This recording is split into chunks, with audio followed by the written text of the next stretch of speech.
Let's create Instagram ad using free tool called Canva. You have a link in the description. Go over there, make an account, and just type in over here Instagram ad. Click Instagram ad. Over here you can see lots and lots of templates. So let's choose this Black Friday template, for example.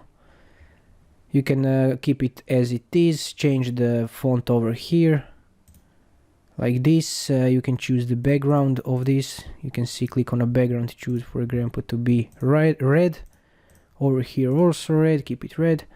And for example, to change the image over here, go to photos and choose for example one image.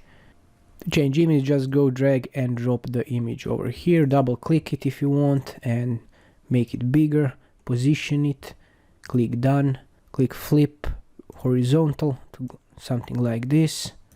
When you're done, click download, choose PNG format for the top quality, click download, and you are done.